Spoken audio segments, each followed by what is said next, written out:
Mic live हो गए जी sir.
Assalamu alaikum and very good afternoon everyone. Assalamualaikum. I'm your host Dr. Abka Javed along with Mr. Laik Khan Niazi.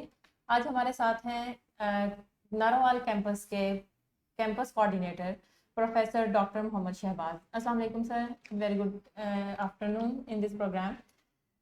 Sir की PhD है UK से, sir ने PhD की है computer science में with the domains of AI, machine learning and data mining. Sir अपने बारे में इंट्रोड्यूस करवाएं कुछ, कैसी रही आपकी पीएचडी और आपने अब नारोवाल कैंपस में हैं तो नारोवाल कैंपस यूईटी का कहाँ पे है, उसकी लोकेशन कैसी है? अगर हमारी ऑडियंस या हमारे जो कैंडिडेट्स हैं, कोई भी स्टूडेंट अप्लाई करता है नारोवाल में तो वो क्यों नारोवाल यूईटी कैंपस को प्रेफर करेगा? बहुत शुक्रिया आपका and like and very welcome to all the participants who are attending this podcast. आपके सवाल के दो हिस्से हैं। एक तो the very first thing is my introduction. I graduated from UET Lahore in 1997, worked in couple of companies in Lahore including Dada Place Chemicals. Then I proceeded for my master's degree from Cranfield University in computer engineering, and during my master's degree I got a scholarship for PhD, and I did my PhD from Lucknow University. During my PhD I worked for several multinational organizations including Rolls-Royce and AstraZeneca, and after that I joined Ryerson University, Canada, and from that university I joined UT Lahore. So my academic journey with UT started in 2006, and Narwal campus I'm working as campus coordinator since 2019, so it's almost over 6 years now. Narwhal campus की location की बात अगर करें तो is about 10 kilometers outside Narwal city, but it's close to Lahore. And the good thing is a very smart and efficient road network is under construction. So we have 3 or 4 major connections which are under construction. So Narwal campus will be almost 45 minutes to 50 minutes away from Lahore very soon. तो narwhal campus and UT Lahore जो है ना वो twin campuses जो है ना वो बन जाएंगे in very near future. So most probably जब हमारे आने वाले बच्चे अपना एकेडमिक करियर स्टार्ट करेंगे तो बाय दैट टाइम और in their very first semester ये लाहौर से इनका फासला जो है ना वो 45 मिनट्स रह जाएगा। नारवाल कैंपस जो है ना इसी का ऑलमोस्ट सिमिलर डिस्टेंस जो है ना ये आप कह लें कि एक क्रेसेंट की शक्ल इख्तियार करेगा नारोवाल के गिर्द, जिसके सेंटर में नारोवाल होगा। 45 मिनट्स के फासले के ऊपर सियालकोट का इंडस्ट्रियल एरिया है, so we would be able to attract lot of industries, और वहाँ पर हम special economic zones and special industrial areas जो है ना वो डेवलप करने जा रहे हैं with the help of local government. फिर ये गुजरांवाला के इंडस्ट्रियल एरिया के बिल्कुल करीब आ गया है, लाहौर के इंडस्ट्रियल एरिया के करीब आ गया। तो अब आप देखिएगा कि कुछ अर्सा के बाद, क्योंकि उस रीजन में यूईटी नारोवाल जो कैंपस है that is the only engineering university. तो ये ना सिर्फ स्टूडेंट्स को अट्रैक्ट करेगा बल्कि वहाँ की इंडस्ट्री को भी अट्रैक्ट करेगा। सो हमारे स्टूडेंट्स जो है ना वो इन इंडस्ट्रीज़ को सर्विसेज प्रोवाइड करेंगे, कंसल्टेंसी प्रोवाइड करेंगे, आपकी जो जॉब ह्यूमन रिसोर्स है उससे रिलेटेड ह्यूमन रिसोर्स जो है ना वो अवेलेबल होगा थ्रू आवर कैंपस। तो ये इसका एक मुख्तसर सा तारुफ है। इसका कनेक्शन जो है ना वो लाहौर सियालकोट मोटरवे से इसका है। So is a very safe journey. तो बज़ाहिर इस वक्त ऐसा लगता है कि ये तकरीबन 1 घंटा 25-20 मिनट की मुसाफत पर है, लेकिन that will be reduced to 50 minutes to 45 minutes. Perfect. Thank you so much for this introduction. Okay, now let me tell you about the programs that we are offering in our Narwal campus right now. So we have basically two types of programs. जिनके लिए एक type में हमारे पास ECAT required है, जिसके लिए आपको ECAT test देना है, और दूसरा प्रोग्राम है जिसके लिए कोई एडमिशन टेस्ट रिक्वायर्ड नहीं है। तो हम यूटी नारोवाल के अंदर इस time civil engineering, biomedical engineering, architecture, electrical engineering and mechanical engineering programmes offer कर रहे हैं जिनके लिए ECAT की रिक्वायरमेंट है। अगर आपने ECAT 1 या ECAT 2 दिया है तो आप इन प्रोग्राम्स के अंदर अप्लाई कर सकते हैं। बाकी डिटेल्स हमारी वेबसाइट के ऊपर, हमारे सोशल मीडिया पेज के ऊपर अवेलेबल हैं। इसके अलावा जो हमारे पास है उसमें कंप्यूटर डोमेन के अंदर अगर हम देखें तो हमारे पास कंप्यूटर इंजीनियरिंग और ये प्रोग्राम कंप्यूटर साइंस, ये प्रोग्राम्स हैं। और जो प्रोग्राम्स जिनके लिए टेस्ट की रिक्वायरमेंट नहीं है उनमें हम ऑफर कर रहे हैं बायोमेडिकल साइंस। तो अगर आपने अभी तक यूईटी लाहौर का जो ECAT टेस्ट है हमारे पास वो नहीं दिया तो still you can apply in our Narwal campus in biomedical science. So for that you need to visit our website apply.uit.edu.pk. So if you have any question in your mind regarding this Narwal, UT Narwal, so we have campus coordinator with us. So he will guide us about the campus and all the facilities that we are offering right now in this campus. Sir, we have a question from students. So let's take the question first. What are the common facilities that UT Narwal is providing to our students? UT Narowal में हर वो facility available है जो कि UT Lahore में आपको मिलती है। तो या किसी भी एक इंटरनेशनल लेवल की यूनिवर्सिटी में जो फैसिलिटीज़ मिल सकती हैं वो आपको तमाम की तमाम फैसिलिटीज़ जो है ना वो नारोवाल में मिलेंगी। हमारे पास हॉस्टल की फैसिलिटीज़ मौजूद हैं, हमारे पास स्पोर्ट्स की फैसिलिटीज़ मौजूद हैं और कुछ हम बिल्डअप भी करने जा रहे हैं। हमारे पास मेडिकल फैसिलिटीज़ अवेलेबल हैं और इसके अलावा हमारा एक state of the art innovation centre जो है ना वो उसकी रेनोवेशन का काम जो है ना वो शुरू होने वाला है। बिल्डिंग जो है ना वो वहाँ पर ऑलरेडी कंस्ट्रक्टेड है। तो उस इनोवेशन सेंटर में होपफुली जो स्टूडेंट्स आज यानी कि इस साल एडमिशन लेंगे और हमारे कुछ जो एग्जिस्टिंग स्टूडेंट्स हैं वो उनकी मौजूदगी में ही they would be able to have their startups in that innovation centre. Perfect. Okay, so sir जो हमारे पास डिपार्टमेंट लेवल के ऊपर चीज़ें हैं, डिपार्टमेंट के अंदर लैब फैसिलिटीज़ किस तरह की हैं, जितने भी हमारे पास डिपार्टमेंट्स अभी हमने मेंशन किए हैं? देखिए ऑलमोस्ट हर डिपार्टमेंट में जितना भी इक्विपमेंट है वो ऑब्वियसली वो स्टेट ऑफ द आर्ट। खासतौर पर अगर आप बायोमेडिकल की बात करते हैं तो बायोमेडिकल इंजीनियरिंग का प्रोग्राम है, बायोमेडिकल साइंसेस का प्रोग्राम है। जो भी इक्विपमेंट हमने लिया है या जो करेंटली हम प्रोक्योर कर रहे हैं, क्योंकि ये सारी प्रोक्योरमेंट बिल्कुल रीसेंट है, इसका मतलब है यू कैन एक्सपेक्ट कि जो इक्विपमेंट हमारे पास वहाँ पर मौजूद है वो state of the art equipment. Okay, like हमारे पास कुछ ऑडियंस से क्वेश्चंस आ रहे हैं। हमारे साथ सर नवीद हैं। सर नवीद, एक स्टूडेंट का क्वेश्चन आया है कि मेरे 251 मार्क्स हैं ECAT में और मैं KPK से बिलोंग करता हूं और मेरा सिविल इंजीनियरिंग में इंटरेस्ट है, तो क्या सिविल इंजीनियरिंग का कोटा सीट अवेलेबल है KPK के लिए? इसमें डॉक्टर आपका मैं थोड़ा सा इस बात को थोड़ा इस तरह ब्रीफ कर देता हूँ कि 250 मार्क्स इनके जो हैं वो ECAT में अच्छे मार्क्स हैं। ये by all means all Pakistan की जो डिसिप्लिन है उसमें एलिजिबल है इसमें वो, लेकिन उसमें सिविल इंजीनियरिंग नहीं है, उसमें बायोमेडिकल इंजीनियरिंग है, माइनिंग इंजीनियरिंग है। इस तरह की पूरी प्रिस्क्राइब्ड एक लिस्ट है जिसमें वो अप्लाई कर सकते हैं on the basis of all Pakistan. क्योंकि हमारा जो ECAT है ये पूरे पाकिस्तान में वैलिड है, तो ये अपनी नॉमिनेटिंग एजेंसी के थ्रू वहाँ अप्लाई करेंगे। वो हमारे टेस्ट भी एक्सेप्ट करते हैं और वहाँ उस प्रोविंस में उनका एक ECAT भी कंडक्ट होता है। तो उसके अगेंस्ट ये सिविल में इनकी बिल्कुल सीट है, नॉमिनेशन के अगेंस्ट ये वहाँ से अप्लाई करें तो he will be the part of the university इंशाल्लाह। जी, मैं आपको थोड़ा सा गाइड कर देता हूँ। जितने भी हमारे पास क्योंकि यूटी के अंदर पंजाब के रिलेटेड स्टूडेंट्स आते हैं। इसके अलावा हमारे काफ़ी सारे ऐसे प्रोग्राम्स हैं जिनको हम इस टाइम हमने अलाउ किया है कि we are taking students from all around the Pakistan. उसके लिए आप हमारी एपी कैटेगरी के थ्रू अप्लाई करेंगे ओपन मेरिट के ऊपर। एक तो हमारी कोटा सीट्स हैं, उसके लिए आप हमारा प्रॉस्पेक्टस के अंदर जो सीट एलोकेशन टास्क है वो देख सकते हैं। लेकिन जो सीट्स हमारी ऑल पाकिस्तान के लिए हैं उसकी जो लिस्ट है कि किन किन डिग्री प्रोग्राम्स में हम ऑल पाकिस्तान स्टूडेंट्स ले रहे हैं वो हमारी वेबसाइट के ऊपर भी अवेलेबल है। आप हमारे फेसबुक पेज पे जाएं तो उसके ऊपर भी हमने एक प्रॉपर पोस्टर बना के उसको उसके अंदर में मेंशन किया हुआ है। Yes, तो आप और केपीके वाले स्टूडेंट्स हमारे अपने कोटे पे भी अप्लाई कर सकते हैं और ऑल पाकिस्तान जो कैटेगरी है उसमें भी अप्लाई कर सकते हैं इस दफ़ा, क्योंकि हमारे पास नंबर ऑफ सीट्स हमने यूईटी ने इंक्रीज की हैं। और जैसे हमने अभी प्रोग्राम अपना ऑफर किया है, क्योंकि इंजीनियरिंग यूनिवर्सिटी है तो नॉर्मली यही एज्यूम किया जाता है कि सिर्फ इंजीनियरिंग प्रोग्राम से रिलेटेड स्टूडेंट्स ही इसमें अप्लाई कर सकते हैं इंजीनियरिंग के लिए। लेकिन इस दफ़ा हमारे पास हम मेडिकल के स्टूडेंट्स को मेजर टारगेट कर रहे हैं। अगर उन्होंने ई कैट नहीं दिया तो मेडिकल के स्टूडेंट्स के लिए अपॉर्चुनिटी है कि वो बायोमेडिकल साइंसेज में अप्लाई कर सकते हैं, जो हमारा नॉन ई कैट प्रोग्राम है। सर आप बताएंगे कि हमारे पास बायोमेडिकल साइंसेज का क्या ऐसा मेजर स्कोप है जिसकी वजह से बच्चे नारोवाल कैंपस को टारगेट करें? देखिए, नारोवाल कैंपस का आइडिया जब कंसीव किया गया था तो मेनली इस वक्त यूएस में बायोमेडिकल इंजीनियरिंग ज़्यादा वो अपनी बूम पे था।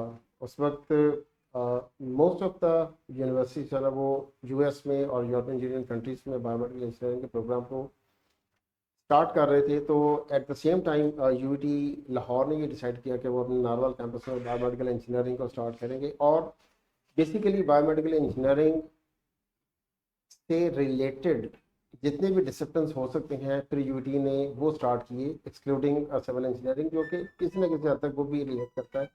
तो इस मल्टी डिसिप्लिनरी इन्वायरमेंट में और या इस एरा में कि जहाँ पर सिर्फ एक स्पेशलिटी जो है ना वो स्टूडेंट्स के लिए सफिशेंट नहीं है, बल्कि वी आर एक्सपेक्टिंग के स्टूडेंट्स को ब्रेथ लेवल के ऊपर जाना वो चीज़ें मुख्तलिफ डिसिप्लिन की भी पता हो।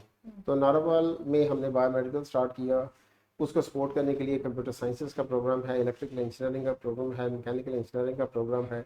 सो they are all assisting basically biomedical engineering. तो इसके प्रोस्पेक्ट्स में आना वो बल्कि बड़े इसमें ब्राइट से हैं। लाइक मैं एक बात ऐड करता चलूँ कि हमारा ये नारोवाल कैंपस जिस तरह अदर कैंपस के साथ इस मैच्योरिटी लेवल पे चला गया कि वहाँ मास्टर्स प्रोग्राम की क्लासेस भी हो रही हैं और मास्टर्स प्रोग्राम जो है उसकी क्लासेस वहाँ कंडक्ट होती हैं वहाँ पे। तो वो एक किसी भी इदारे की उस चीज़ को शो करता है कि वो कि वो किस हद तक आगे एक्सपेंड कर चुका है। सर शहबाज साहब आप ज़रा ये बताएं कि यूटी के बारे में बड़ा पॉपुलर है कि हमारी जो फैकल्टी है वो काफ़ी फैकल्टी हमारी फॉरेन क्वालिफाइड है। थोड़ा फैकल्टी के बारे में गाइड कर दें कि हमारे पास जो नारोवाल कैंपस के अंदर फैकल्टी है वो उनका मोस्टली बैकग्राउंड कहाँ से है? जी हमारे पास डिफरेंट कंट्रीज से जो फॉरेन क्वालिफाइड फैकल्टी जो है ना वो अच्छी खासी तादाद में है। तो हमारे पास तुर्की से पीएचडीज हैं, यूएस से पीएचडीज हैं, यूएस से पोस्ट डॉक्स हैं, कोरिया से हमारे पास पीएचडीज हैं, इंग्लैंड से हमारे पास पीएचडीज हैं। सो वैरायटी ऑफ कंट्रीज हमारे पास जो है ना वो पीएचडी फैकल्टी मौजूद है। ओके सर, हमारे नारोवाल कैंपस में भी स्टूडेंट सोसाइटीज एग्जिस्ट करती हैं जैसे मेन कैंपस में करती हैं? बिल्कुल ऐसे ही है। स्टूडेंट जो है ना वो वेरियस स्टूडेंट सोसाइटीज़ हैं। जब बच्चों के एडमिशन होंगे दे विल सी कि हर डिपार्टमेंट की सोसाइटीज़ भी हैं और जितने भी आपके जैसे IEEE के चैप्टर्स वगैरह हैं वो वहाँ पर खुले हुए हैं। तो स्टूडेंट्स के लिए बहुत अपॉर्चुनिटीज़ हैं। बल्कि हमने तो वहाँ पर ये भी किया हुआ है कि एक सोसाइटी हमने under the administration off campus भी एक स्टार्ट की हुई है ताकि हम जो है ना वो आपकी कैंपस एक्टिविटीज़ की जितनी भी कवरेज है उसको भी कर सकें। ऑफ कोर्स इससे बड़ा फ़ायदा होता है स्टूडेंट्स का भी कि जब वो टीचर्स के साथ या एडमिनिस्ट्रेशन के साथ काम करते हैं तो उनकी जो मैनेजरियल स्किल्स होती हैं वो इम्प्रूव होती हैं। तो सर एक चीज़ जो है एक क्वेश्चन हमें अक्सर मिलता है, आप यहाँ पे हैं तो मैं उससे फ़ायदा उठाऊंगा कि आप ही इसको आंसर करें कि अक्सर स्टूडेंट पूछते हैं कि जब हम किसी कैंपस से डिग्री करेंगे, जैसे कि हम नारोवाल से करेंगे, तो हमें क्या नारोवाल कैंपस की डिग्री मिलेगी या यूटी लाहौर की डिग्री मिलेगी? जी, इन सबको यूटी की डिग्री मिलेगी, यूटी लाहौर की। Okay, perfect. So let's take few more questions. So we have a question. Sir मैं मेन कैंपस में सॉफ्टवेयर इंजीनियरिंग A2 पर क्यों और A1 पर क्यों नहीं? Well, this is the policy of the university. so we can't answer this question at the moment. उसमें like साहब मैं इस बात को आपकी बात को आगे बढ़ाता हूँ कि आप बच्चों को मैं यही एडवाइस करता हूँ कि आप प्रोग्राम ओरिएंटेड रहें। हमारे किसी भी कैंपस में वो डिग्री किसी भी कैटेगरी में ऑफर हो रही है तो आप उसके ऊपर ज़रूर अप्लाई करें। यही सॉफ्टवेयर इंजीनियरिंग हम KSK में A1 के ऊपर भी ऑफर करते हैं, यही लाहौर में ये डिग्री मॉर्निंग में भी ऑफर हो रही है सॉफ्टवेयर इंजीनियरिंग और दूसरी बात ये है कि हमारी जो फीस है, अगर आप A1 और A2 की फीस देखें तो उसमें कोई इतना बड़ा डिफरेंस नहीं है। अगर हम UET पर के नाम सेमेस्टर अगर हम देखते हैं और UET से अगर आपको as degree compare to other institutes की हमारी जो वो A2 की फीस है वेरी नॉमिनल। अगर आप UET का वेरी नाम नॉमिनल फीस। अगर आप UET का नाम देखते हैं, UET की इंटरनेशनल रैंकिंग देखते हैं, ओवरऑल हमारा एक हिस्ट्री देखते हैं, जी। फैसिलिटीज देखते हैं, तो उसके हिसाब से ये फीस इतनी नहीं है। और इससे बढ़ के UET आपको हर साल 800 मिलियन प्लस स्कॉलरशिप दे रही है। दिस इज अ ह्यूज जी, अमाउंट। और बिल्कुल। हम फैकल्टी हैं, हमारे पास स्टूडेंट्स आते हैं, मेरी पर्सनल ये ऑब्जर्वेशन है कि जो स्टूडेंट्स पर्सनल एंड पे अपने एंड पे डॉक्यूमेंटेशन कंप्लीट करते हैं, स्कॉलरशिप में अप्लाई करते हैं, तो वो किसी ना किसी तरह से कोई ना कोई स्कॉलरशिप अवेल कर रहे हैं। इसकी सबसे जो रिसेंट मिसाल है जो लास्ट प्रोग्राम में भी मैंने मेरे व्यूअर्स को कोट की कि होने हार स्कॉलरशिप पंजाब में एक स्कॉलरशिप ऑफर हुआ जिसमें A2 कैटेगरीज को केटर किया गया और ये स्कॉलरशिप कैटेगरी बीच में केटर हुई। हमारे बच्चे जो UET में फर्स्ट ईयर में 2024 में एडमिट हुए, एप्लीकेंट्स कम थे, स्कॉलरशिप ज्यादा था। यस 100% स्कॉलरशिप है। बल्कि डॉक्टर आपका आप तो डिपार्टमेंट में भी इनकी जी। इंटरव्यूज करती हैं और तो हमारे डिपार्टमेंट में ऑलमोस्ट सारे स्टूडेंट्स 2024 सेशन के होनहार स्कॉलरशिप में Scholarship पढ़ रहे हैं, जिसमें 4 साल की डिग्री उनकी गवर्नमेंट की तरफ से है और उन्हें कोई भी फीस नहीं देनी। अच्छा, इसमें एक चीज़ मैं ऐड करूँ, स्कॉलरशिप तो चले आपने बहुत अच्छी बात कर ली है। जो इम्पोर्टेंट चीज़ है मेरा ख्याल है कि फॉर द स्टूडेंट्स, स्पेशली वो स्टूडेंट्स के जिनके बहुत अच्छे मार्क्स नहीं होते हैं and they and up in different campuses, हमारा जो करिकुलम है वो पूरे कैंपसेस के लिए कोई भी प्रोग्राम है वो सेम करिकुलम है। एंड हम मेक श्योर करते हैं कि वो करिकुलम जो है ना, अगर मेन कैंपस में जितना कवर हो रहा है उतना ही करिकुलम जो है ना वो किसी भी सब कैंपस में, मैं नारोवाल की बात नहीं कर रहा, वो फैसलाबाद हो, रचना हो, KSK कैंपस हो, तो हमारी faculty is competent enough to cover the breadth and depth level of the curriculum. तो कोई भी बच्चा जो किसी कैंपस में अगर एडमिट होता है तो वो अपने उस नॉलेज बेस के पॉइंट ऑफ व्यू से अगर हम देखेंगे तो वो किसी भी सूरत में डिप्राइव्ड नहीं है। उसको हर वो चीज़, हर वो पार्ट ऑफ कंटेंट जो है ना उसको डिलीवर भी किया जाएगा। और चूंकि हमारे प्रोग्राम सारे के सारे आउटकम बेस्ड एजुकेशन पे एक्रेडिट है, तो वो मेक श्योर करते हैं कि बच्चे ने जो लर्न किया हुआ है वो हमारे आउटकम्स में वो रिफ्लेक्ट भी हो रहा है। और नॉर्मली हमारे पास जैसे मेन कैंपस में भी सेमेस्टर वाइज होते हैं। नॉर्मली हर सेमेस्टर के एंड पे हम प्रोजेक्ट ले रहे होते हैं, तो नारोवाल में भी सेमेस्टर इवैल्यूएशन जो हो रही है, जी, हमारे तो कुछ मामला में तो हमारी फैकल्टी चूँकि बहुत ज़्यादा कमिटेड है, तो हम जो है ना वो एडिशनल प्रोजेक्ट्स भी बच्चों को देते हैं। फिर हमारी एक वहाँ पर सेंट्रल जो है ना वो फाइनल ईयर प्रोजेक्ट एग्जीबिशन जो है ना वो हम करवाते हैं, जिसमें इंडस्ट्री से लोगों को बुलाते हैं एंड फिर उसमें प्राइसेस देते हैं। हमारे प्रोजेक्ट्स जो है ना वो अक्सर प्रोजेक्ट्स हमारे इंडस्ट्री स्पॉन्सर्ड भी हैं। अच्छा, इसमें एक दो छोटी अनाउंसमेंट्स हैं, वो मैं आपको बताता चलूँ कि हमारी जो एडमिशन के लिए अप्लाई करने की लास्ट डेट 11 जुलाई है। आप एक 3,000 रुपये का चलान पे करने के बाद UET में ऑफर होने वाले तमाम के तमाम प्रोग्राम्स में अप्लाई कर सकते हैं। तमाम कैंपसेस हैं, तमाम A1 कैटेगरी है, A2 है, इसके अलावा भी कोई कैटेगरी आप पे अप्लाई होती है तो you can apply into that category. So it's very important कि आप इसको अच्छे से यूज़ करें और to choose how you can choose the preferences wisely.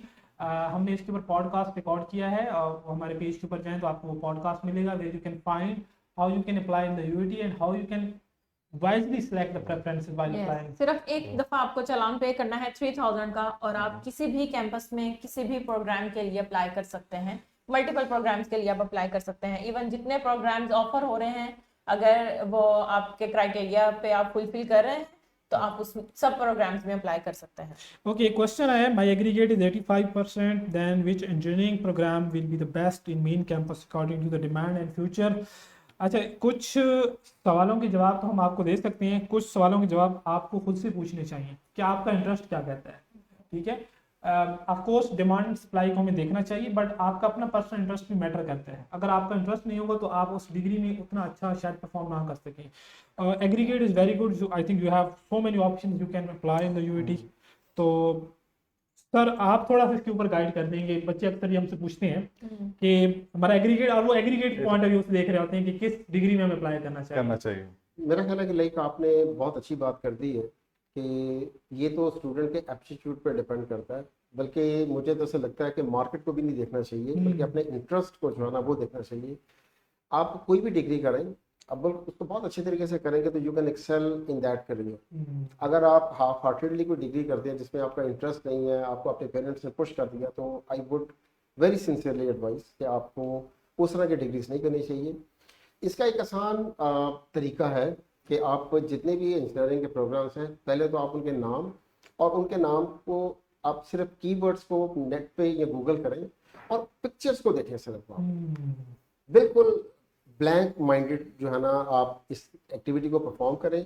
जो पिक्चर्स आपको फैसिनेट करें, जो इक्विपमेंट आपको फैसिनेट करे, जिस तरह की जॉब मार्केट की पिक्चर्स आपको मिलेंगी वहाँ पर आपको प्रोजेक्ट्स मिलेंगे उस डोमेन से रिलेटेड, उनको देखें तो आपको फील होगा कि आपकी नेचुरली एप्रिशिएशन किस तरह है। तो उसके बाद फिर उसके कंटेंट को, उसके करिकुलम को गौर से देखें, and if you feel comfortable तो फिर आप उसको डिसाइड करें। एंड ऑब्वियसली जैसे लाइक आप बता रहे थे कि फिर आप अपने जो क्लोज वंस हैं उनके साथ, अपने फ्रेंड्स के साथ डिस्कस करें, and then in the end आप फिर उसके मार्केट का जायजा भी लें कि उसका मार्केट जो है ना वो हमारे मुल्क में कैसी है एंड इंटरनेशनल मार्केट कैसी है, क्योंकि पाकिस्तान जो है ना एक डेवलपिंग कंट्री है, तो हम बेसिकली इंटरनेशनल मार्केट के लिए भी जो है ना वो इंजीनियर्स को ना प्रोड्यूस करते हैं। हाँ जी, बहुत अच्छी बात की है सर ने कि इसके साथ साथ काफ़ी सारी ऐसी एजेंसीज हैं जो बड़ी ऑथेंटिक एनुअली रिपोर्ट शाया करती हैं और वो बताती हैं ट्रेंड्स को, कि कौन कौन सी फील्ड्स में आगे ट्रेंड जो है वो बढ़ रहा है। जैसे कि अगर मैं एक मेंशन करूँ, गार्टनर्स एक हाइप साइकिल है, उसमें वो बताते हैं, वो मुझे बाकी डोमेन्स का नहीं पता, उसमें यह है कि कंप्यूटर साइंस के रिलेटेड वो बताते हैं। इसी तरह इंजीनियरिंग की भी कुछ इस तरह की एजेंसीज होंगी जो कि एनुअली इस तरह की रिपोर्ट्स वगैरह जो है वो शाया करते हैं। तो आप वो थोड़ी सी R&D अपने एंड पे कर लें तो फिर शायद आपको इसमें आसानी लाइक साहब होगी। मैं एक बात आपकी और आगे बढ़ाता चलूँ कि सबसे जो मोस्ट इंपॉर्टेंट थिंग है, आप यूएटी से जो भी डिग्री करेंगे एक्रीडाइट विद द एक्रीडेशन काउंसिल्स हैं। चाहे आप इंजीनियरिंग करें तो पाकिस्तान इंजीनियरिंग काउंसिल के साथ एक्रीडाइट्स हैं और वो हम लेवल 2 के ऊपर एक्रीडाइट हैं। इसी तरह आप कंप्यूटिंग का कोई प्रोग्राम ले लें, हम जिसकी 103 साल की लेगेसी हो तो उसकी जो वर्थ है उस हिसाब से बिल्कुल पब्लिक सेक्टर बिल्कुल। ज़्यादा होती है। अच्छा राणा साहब, एक सवाल आया है कि I want to ask that merits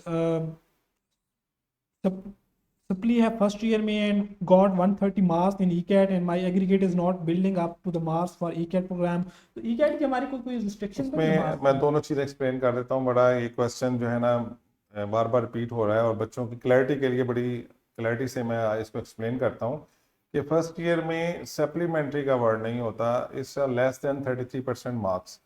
जो कि आपके पास फर्स्ट ईयर में अंडर बेल्ट मार्क्स हैं इंक्लूसिव ऑफ दैट सब्जेक्ट जिसमें आपके लेस देन 33% है, आप वो मार्क्स पुट करेंगे, आप मैट्रिक के मार्क्स पुट करेंगे और ई कैट के जो भी मार्क्स हैं वो आप अपने हमारे पोर्टल में अपने सिस्टम में पुट करेंगे। इसमें कोई एंट्री टेस्ट की पासिंग रिक्वायरमेंट नहीं है। मैं फिर एक्सप्लेन कर रहा हूँ कि इंट्रेंस टेस्ट में कोई पासिंग मार्क्स नहीं है। आपके जो भी फर्स्ट ईयर में मार्क्स हैं और आपके जो भी मैट्रिक में मार्क्स हैं ये आप हमारे सिस्टम में आप डेटा एंटर करेंगे and you can apply. Perfect, thank you. Sir हमारे पास स्टार्टअप कल्चर क्या है नारोवाल कैंपस में, कि स्टूडेंट्स जब पास आउट होते हैं तो वो ज़्यादा जॉब्स में सेट हो रहे हैं, हायर स्टडीज़ के लिए जा रहे हैं, या स्टार्टअप्स की तरफ ज़्यादा जा रहे हैं? ये देखिए कि ये तीनों चीज़ें जो है ना वो साइमल्टेनियसली प्रिवेल करती हैं। हमारे स्टूडेंट्स जो है ना वो ऑब्वियसली एम्प्लॉयमेंट में भी चले जाते हैं, हायर स्टडीज़ में भी जा रहे हैं, and we have lots of students भी जिनके अपने स्टार्टअप, तो और ऑब्वियसली वो फिर लोकल स्टडीज़ के लिए भी तैयार हैं। एंड हमारे काफ़ी स्टूडेंट्स ऐसे हैं कि जो कि बिल्कुल डेवलप्ड कंट्रीज़ में PhDs एंड मास्टर्स भी कर रहे हैं। Perfect, okay. तो एक क्वेश्चन आया है कि अगर मेरिट में नेम ना आए तो एडमिशन हो सकता है BScs में? वेल ऑफ कोर्स यूटी एक पब्लिक सेक्टर यूनिवर्सिटी है और इसमें जितनी भी चीज़ें होती हैं सारी मेरिट बेस्ड होती हैं। इसमें आपके पास मल्टीपल ऑप्शन हैं, आप अपने एंड पे तमाम ऑप्शंस को ट्राई करें, क्योंकि UT is a dream of many parents. अपने बच्चों के लिए वो ड्रीम देखते हैं कि उनके बच्चे यूटी में जाएं। कई टीचर्स हैं उनका ड्रीम होता है कि उनके स्टूडेंट यूटी में जाएं, और कई स्टूडेंट्स होते हैं उनका अपना ड्रीम होता है कि वो खुद यूटी में जाएं। तो of course we have so many candidates जो अप्लाई करें हमारे डिफरेंट प्रोग्राम्स के अंदर, but if you look into the programs that we are offering right now, we have like a sound list of sound number of programs तो आप उनमें apply करें। बाकी जो है वो अप्लाई के बाद मेरिट लगेगा, लिस्ट लगेगी तो इंशाल्लाह आपको आइडिया हो जाएगा। तो इसमें हम आपको इस तरह फैसिलिटेट कर रहे हैं कि आप एट अ टाइम बहुत सारे प्रोग्राम्स में अप्लाई कर सकते हैं।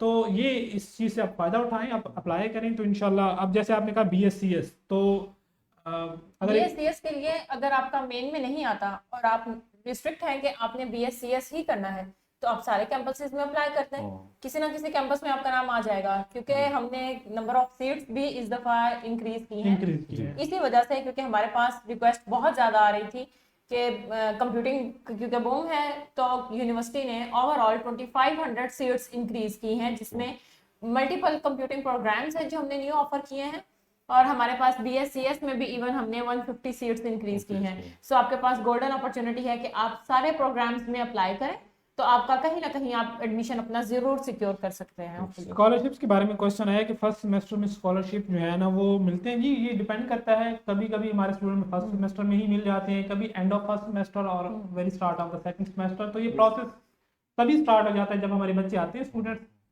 कैंडिडेट स्टूडेंट में कन्वर्ट होते हैं, तो ये प्रोसेस स्टार्ट हो जाता है। ये ड्यूरिंग फर्स्ट सेमेस्टर जब क्लासेस स्टार्ट होती हैं, फर्स्ट मंथ ऑफ क्लासेस से ये प्रोसेस स्टार्ट हो जाता है। लेकिन लेक साहब ये ऑडियंस को भी बताना ज़रूरी है कि जब उनको स्कॉलरशिप मिलता है तो वो स्कॉलरशिप उनका फर्स्ट सेमेस्टर से कंसिडर होता है, तो दैट मीन्स वो 4 इयर्स तक अपना स्कॉलरशिप अवेल करते हैं। अच्छा, तौसीफ खान जो आपने क्वेश्चन पूछा है उसका आंसर यही है कि आपका उसमें कोई इशू नहीं है। A1 और A1M सेम ही चीज़ है, बस वो इंटरनल कोडिंग उनकी अलग अलग है, वो मेडिकल कैंडिडेट्स को हम डिफ्रेंशिएट करने के लिए यूज़ करते हैं। एक और क्वेश्चन है बिजनेस एनालिटिक्स कैसी डिग्री है? Well we have a separate podcast on this, इंशाल्लाह tomorrow you can watch our podcast where we will discuss about all the computing programs that we are offering in UT Lahore. So we will help you to find out your dream degree in computing. So आप कल 3 बजे हमें join करें, तो हम जिसमें details बताएंगे computing degrees के बारे में, और इसमें business analytics and business data analytics ये दोनों डिग्रीज को उसमें शामिल किया गया है। अच्छा सर, सर शहबाज साहब हमारे साथ हैं। सर आप थोड़ा सा हमारी ऑडियंस को गाइड करें कि ओवरऑल कैंपस लाइफ कैसी है और डिपार्टमेंट की इंटरनल कोलैबोरेशन कैसी है, डोमेन क्रॉस डोमेन प्रोजेक्ट्स के रिलेटेड किस तरह इन्वायरमेंट जो है वो कैंपस दे रहा है स्टूडेंट्स को? जी, चूँकि कैंपस बिल्कुल न्यूली कंस्ट्रक्टेड कैंपस है, तो ऑब्वियसली आपको new buildings, new classrooms, new furniture मिलेगा वहाँ पे, और हमारे काफ़ी ज़्यादा जो टीचर्स हैं वो आपस में म्यूचुअल कोलैबोरेशंस भी कर रहे हैं, and they are publishing research papers and they are supervising joint research projects. तो जहाँ जहाँ पर भी हमारे स्टूडेंट्स को फील होता है कि इसमें हमें एक एक्सटर्नल सुपरवाइज़र की ज़रूरत है from other departments and even from industry, तो जहाँ जहाँ पर भी कोई फैसिलिटेशन बच्चों को चाहिए होती है हमें। That's the beauty of UET. वैसे हमारे यहाँ ये बड़ा अच्छा कल्चर है कि teachers are very helping and they are very well connected. तो उसमें काफ़ी ज़्यादा यूटी के अंदर प्रोजेक्ट्स ऐसे चल रहे होते हैं जो कि क्रॉस डोमेन होते हैं।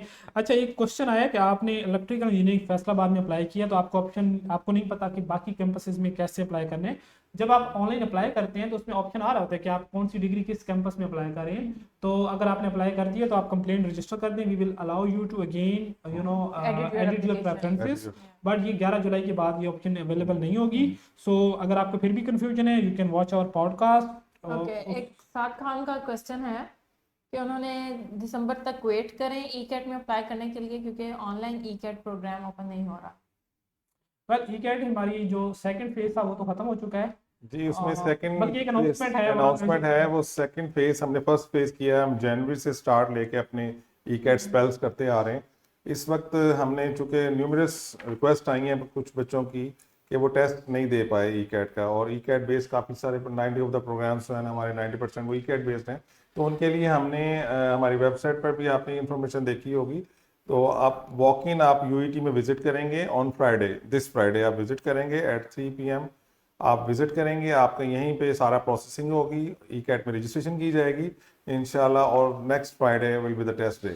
अच्छा, और ये इंफॉर्मेशन हमारी ई-कैट से रिलेटेड वेबसाइट पे गिवन है, आप काइंडली हमारी वेबसाइट विजिट करें और वहां से आपको सारी अपडेटेड इंफॉर्मेशन। एक बड़ा इंटरेस्टिंग क्वेश्चन आया कि पीपल से UT is the best for engineering not computing degrees. Well, तो इसका ना एक बड़ा सिंपल सा आंसर है, in our computing disciplines we have almost अल्हम्दुलिल्लाह 100% जॉब रेशो, 100%। हमारे स्टूडेंट्स ग्रेजुएशन से पहले प्लेसमेंट्स हो चुकी होती हैं। अगर कोई बाहर जाना चाहते हैं तो हमारे बहुत सारे स्टूडेंट्स हैं बाहर यूनिवर्सिटी से PhD कर रहे हैं, बल्कि आज ही सुबह की पॉडकास्ट देखें तो उसमें हमने अपने इनवाइट भी किया हुआ था स्टूडेंट्स को।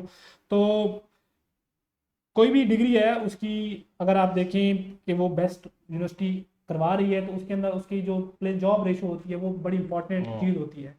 तो हमारे पास 100% जॉब रेशो है और UT is giving a very good और इवन सर शहबाज कंप्यूटर के हैं तो हाँ। सर काइंडली आप थोड़ा इलेबोरेट करें नहीं, मेरा ख्याल है कि इससे और अच्छी बात क्या हो सकती है कि हमारा कोई भी ग्रेजुएटिंग स्टूडेंट जो है ना वो अनएम्प्लॉयड नहीं है। Either he is working in a company or he has his own startup or he is pursuing his higher studies. तो मेरा नहीं ख्याल है कि इवन इसमें मेल स्टूडेंट हो फीमेल स्टूडेंट्स हो, मैरिड हो अनमैरिड हो, सब के सब बच्चे जो है ना वो डॉक्टर साहब जिस तरह इंजीनियरिंग में यानी ओल्डेस्ट इंस्टीट्यूट इन पाकिस्तान है, अगर मेरा नहीं ख्याल कि कंप्यूटर साइंस में हमसे भी कंप्यूटर कोई साइंस में काफ़ी सबसे अब हिस्टोरिक पाकिस्तान में अगर कंप्यूटर साइंसेज के प्रोग्राम्स की रैंकिंग देखें तो हम one of the very few programmes के जो बेस्ट प्रोग्राम्स है as far as industry is concern. तो और- इंडस्ट्री से जो फीडबैक है, पाशा की फीडबैक देखें तो आपको you will see a very good feedback from different industries. और इसमें आप अगर कंपनीज के जो मोस्टली CEOs हैं सम टाइम वो बता रहे होते हैं उसमें से यूटी हमेशा ऑन टॉप रही है। और अगर आप हमारी एक्रेडिटेशन देखें उसमें हम हमेशा जो टॉप लेवल है वो अचीव करें। तो इसमें सारे नंबर्स और चीज़ें मौजूद हैं अवेलेबल और आप गूगल कर सकते हैं। तो ये जो बेसिकली एक मिथ कहें या ये this is not a right statement. तो UT is giving best in engineering computing in our science and technology disciplines. Okay, so let's see if we have any question.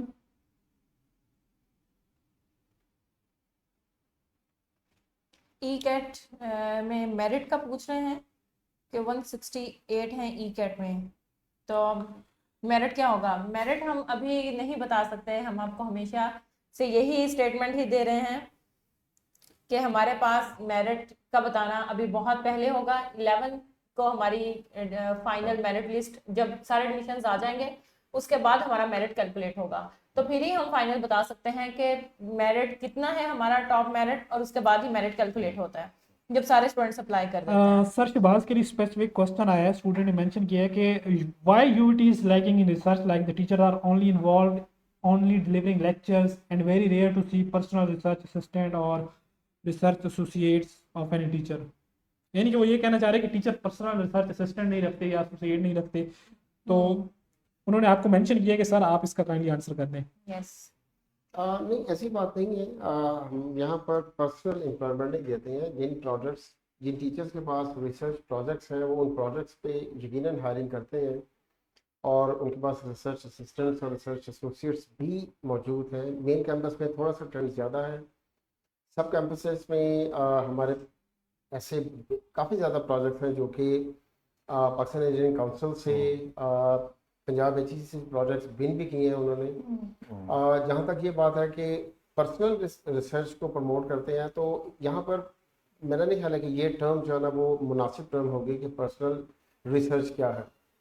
इसको अगर तो जिसने सवाल किया है, जिस स्टूडेंट ने, वो अगर थोड़ा सा एलैबोरेट कर दे, वरना रिसर्च इंडस्ट्री से रिलेटेड की जाती है जिसकी डिमांड होती है, जो टीचर्स की स्पेशलिटी है उससे रिलेटेड एरियाज में वो रिसर्च करता है और करवाता है। हाँ, यहाँ पे हमारे पास काफ़ी सारी रिसर्च लैब्स हैं, बहुत एक्टिवली रिसर्च हो रही है पंजाब गवर्नमेंट के साथ। इंटरनेशनली काफ़ी सारे प्रोजेक्ट्स टीचर एनुअली विन करते हैं और उन पर रिसर्च कर रहे हैं। तो ये स्टेटमेंट तो आई डोंट नो, आप शायद इसको अगर ज़्यादा अच्छे से एक्सप्लेन करें तो जी, हम। वो देखिए ना, मेरे पास अगर NRPU का प्रोजेक्ट है तो उसमें मैंने रिसर्च एसोसिएट्स मैंने खुद हायर किए हुए हैं, लेकिन they are working on that project.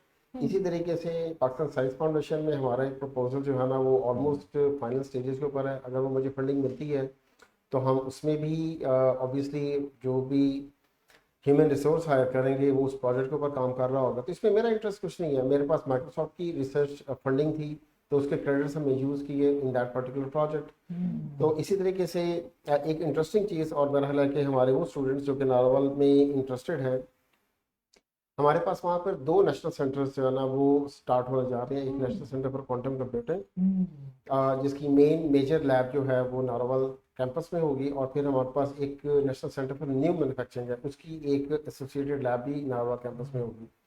तो ये प्रोजेक्ट्स जब आएंगे तो ऑब्वियसली इन प्रोजेक्ट्स में भी हम हायरिंग करेंगे, रिसर्च असिस्टेंट और एसोसिएट्स को भी हायर करेंगे, वो रिसर्च करेंगे। एंड ज़्यादातर ये स्टूडेंट्स वो होंगे जो उस कैंपस में पढ़ रहे हैं, क्योंकि उनके लिए आसान है क्योंकि उनके लिए वहाँ आसान पे होता जाकर है वहीं रिसर्च पे करना। करना। अच्छा जी, ई कैट दोबारा वाली जो अनाउंसमेंट है वो हम अपनी वेबसाइट पे डिस्प्ले करवा देंगे, आप देख लीजिएगा, क्योंकि वो उसमें कुछ इंपॉर्टेंट चीज़ें, कुछ टाइमलाइन हैं that you have to follow for your chance in this E CAT. और ये स्पेसिफिकली उन्हीं लोगों के लिए जो यहाँ पे फिजिकली आके रजिस्टर करेंगे और फिर उनका टेस्ट होगा। उसमें लाइक साहब एक चीज़ इस अनाउंसमेंट में मजीद ऐड करता चलूँ, ये उन लोगों के लिए है जो टेस्ट का चांस मिस कर गए हैं, जो ऑलरेडी मल्टीपल चांस अवेल कर चुके हैं, वो तो टेस्ट दे चुके हैं। तो उन जो वो हमारे कैंडिडेट्स जो टेस्ट से किसी वजह से रह गए हैं, स्पेशली कई ओवरसीज़ पाकिस्तानीज हैं, तो फ्लाइट्स की वजह से, किसी स्केड्यूल की वजह से पाकिस्तान नहीं आ सके, तो हमने तमाम बच्चों को एक ओपन इक्वल अपॉर्चुनिटी दी। नवीन, इसमें आप लोग अगर कोई बच्चा तीसरी दफा टेस्ट देना चाहे तो उसको नहीं कॉम्प्लीट सर, ये मल्टीपल चांस हमने Pakistan engineering council multiple chance allow करती है और हम 2 चांस ऑलरेडी दे चुके हैं। तो this one is not the third one. अगर किसी ने दूसरा नहीं दिया तो वो दे सकते हैं वो ना? दे वो सकते दे हैं कि सकता है। उनको हमने अलाउ किया है कि किसी वजह से अपना अपॉर्चुनिटी मिस कर गए हैं, तो चले अगर किसी ने दूसरा दे दिया टेस्ट तो वो हम हमारा सिस्टम उसको अलाउ नहीं करेगा, ऐड भी नहीं होगा। अच्छा जी, तौसीफ खान ने एक जो सवाल पूछा है उसका आंसर यही है कि जी आप मेडिकल के हैं तो आपको कैटेगरी के अंदर M1 A1M ही शो होगा, it's not a problem. Sir Narowal के कुछ स्टूडेंट्स थे जिन्होंने लास्ट एक प्रोजेक्ट भी विन किया है, इवन जो पंजाब लेवल पर पंजाब हायर एजुकेशन कमीशन जी। में जो है ना, वो बायोमेडिकल इंजीनियरिंग के students बायोमेडिकल थे। इंजीनियरिंग के स्टूडेंट्स थे जिन्होंने किया था, और वो नेशनल लेवल का प्रोजेक्ट था जिसमें सारे स्टूडेंट्स थे। तो हमारे जो स्टूडेंट्स हैं, जितने भी कंपटीशंस होते हैं, सारे कैंपसेस के स्टूडेंट्स भी वहाँ पर आते हैं, और इवन कैंपसेस में इतनी अच्छी क्वालिटी एजुकेशन है कि वहाँ से बच्चे जो हैं प्रोजेक्ट विन करके जाते हैं। और यहाँ पे भी आते हैं काफी सारी कंपटीशन के अंदर, काफी सारी सारे आते पोजीशन हैं। होती हैं जो मेन कैंपस में लाहौर अभी में हो रहे देखिए होते कि हैं। हमारा कैंपस नया है, अभी 2012 में स्टार्ट हुआ था, सो ऑलमोस्ट 12-13 इयर्स हो। लेकिन हमारे काफ़ी स्टूडेंट्स ऐसे हैं कि जो कि स्कैंडिनेवियन कंट्रीज में, यूएस में PhDs कर रहे हैं। तो मेरा ख्याल में it's a very successful campus. Well तो जी आज हम आपको बता रहे हैं यूईटी नारोवाल के बारे में। अगर आपका कोई भी क्वेश्चन है तो आप क्विकली हमसे पूछ सकते हैं, क्योंकि आज हमारे साथ मौजूद हैं campus coordinator professor doctor Mohammad Shahbaz. Is a very wonderful profile, very good exposure, international exposure. So आप उनसे फ़ायदा उठा सकते हैं, कोई भी सवाल है आप पूछ सकते हैं। और सप्ली वालों का एडमिशन हो सकता है, आपने मिनिमम क्राइटेरिया पूरा करना है, और जिस सब्जेक्ट में आपकी सप्ली है आप उसका एग्जाम आपने दे दिया होगा, उसका रिजल्ट आ रहा है, हम उसका वेट करेंगे, क्योंकि हम एडमिशन दे रहे हैं फर्स्ट ईयर की बेस पे। तो फर्स्ट ईयर में आपके जितने भी मार्क्स हैं आप उसकी बेस पे अप्लाई करें, वो मिनिमम क्राइटेरिया 50% मीट करना चाहिए। अगर उतने आपके ओवरऑल मार्क्स बन रहे हैं तो आप अप्लाई कर सकते हैं। लेकिन आपको एडमिशन अगर आपका सिक्योर हो जाता है तो देन आपको वो पर्टिकुलर सब्जेक्ट जिसमें आपकी सप्ली है वो पास करना होगा। 33% मार्क्स अच्छा, यहाँ पे एक क्वेश्चन है, नज़र साहब ने पूछा, तबस्सुम ने, कि उनके मार्क्स उन्होंने मेंशन किए हुए हैं और उन्होंने फर्स्ट ईयर के मार्क्स भी मेंशन किए हुए हैं, तो पूछ रहे हैं कि कोई चांस है आर्किटेक्चर के अंदर या इसमें। देखिए आप ट्राई करें और भी कम्बिनेशन चूज़ करें और भी प्रेफरेंस चूज़ करें। अभी हमको मेरिट के बारे में नहीं बता सकते क्योंकि अभी तो प्रोसेस स्टार्ट हुआ है एप्लीकेशन का। We are getting application, so after 11th of July we will run our first merit list, तो उसके बाद ही कुछ आइडिया होगा। तो I think we have done with almost all the questions at the moment. But still, if you have any question in your mind, you can leave a comment on our Facebook, Instagram, and LinkedIn pages. And still, also you can contact us on on WhatsApp। WhatsApp। हमारी team आपको हर time वहां पर contact करेगी 24/7। हम students को entertain कर रहे हैं, तो आपकी कोई भी क्यूरी है आप हमें WhatsApp कर in सकते case हैं। if you are having any trouble while you are applying, you can register a complaint on our website ecat.uit.edu.pk and we will try to resolve your complaint within 2 days, because ये 2 दिन का time ज़रूरी है, हम बता रहे हैं क्योंकि हमारे पास काफ़ी ज़्यादा रिक्वेस्ट आ रही हैं, तो 2 दिन लग सकते हैं। तो दैट्स इट। एंड लाइक साहब, मैं इसमें एक आपसे क्वेश्चन करना चाहूँगा। आप मेरा क्वेश्चन जो है ना डॉक्टर साहब से आगे पास करें, क्योंकि आप मुझे ऑनलाइन में आपसे जी सर से आप डायरेक्ट ले रहा क्वेश्चन हूँ। पूछ सकते हैं। लेकिन मैं आपसे क्वेश्चन लूँगा क्योंकि आप होस्ट कर रहे हैं, तो माशाल्लाह मैं आपसे क्वेश्चन करना चाहूँगा जी जी कि मैंने हिस्टोरिकली देखा है कि पिछले कुछ सालों में नारोवाल कैंपस के बच्चे जो हैं, जो हमारे स्टूडेंट्स हैं, वो हॉस्टल की बड़ी तारीफ करते हैं कि बड़े outstanding state of the art lab, state of the art faculty तो मौजूद है हमारे तमाम कैंपस में, हॉस्टल की बड़ी तारीफ करते देखिए जी, यूनिवर्सिटीज के अंदर हॉस्टल तो एक वो जगह होती है जहाँ पे आप अपनी मेमोरीज क्रिएट करते हैं, Yeah, जहाँ पे definitely. वो मेमोरीज अनफॉरगेटेबल होती हैं। तो सर हॉस्टल्स के बारे में बताएं आप, ये तो बड़ी जी, जैसे exciting वो चीज़ देखिए है। कि अब मैं क्या बताऊँ, स्टूडेंट्स खुद बताते हैं कि हॉस्टल्स जो है ना वो हमने नए उनको वुडन बेड्स बना के दिए हैं, दूसरे बेड्स भी हैं। सीनियर स्टूडेंट्स को जो है ना वो अच्छा फर्नीचर दिया जाता है। जो जूनियर स्टूडेंट्स हैं उनको भी फर्नीचर प्रोवाइड किया जाता है यूनिवर्सिटी की तरफ से। बिल्कुल न्यूली बिल्ड हॉस्टल्स हैं। और एक अच्छी चीज़ ये है कि अभी हमारा एक PC1 अप्रूव हुआ है, इसमें 2 मज़ीद हॉस्टल्स जो है ना उनकी कंस्ट्रक्शन के लिए हमें पैसे मिल रहे हैं। That's तो hopefully wonderful. In next couple of years हमारे पास हो सकता है कि हम इसको रेजिडेंशियल कैंपस में कन्वर्ट कर दें। ये सारे के सारे स्टूडेंट्स ही हॉस्टलाइज हैं। जबरदस्त। लेकिन ये एक आइडिया है। Okay, तो this is okay. Well, so do medical students have different merit list for non-ECAT programs? इसमें लाइक साहब इस तरह है कि ये जो हमने स्ट्रीम्स रखी है ना A1 और A1M, ये फॉर सिलेक्शन ऑफ कैटेगरीज हैं। तमाम बच्चे जो प्री मेडिकल कैंडिडेट्स हैं वो A1M कैटेगरी सेलेक्ट करते हैं, और जो अदर देन प्री मेडिकल हैं वो A1 कैटेगरीज के साथ आते हैं।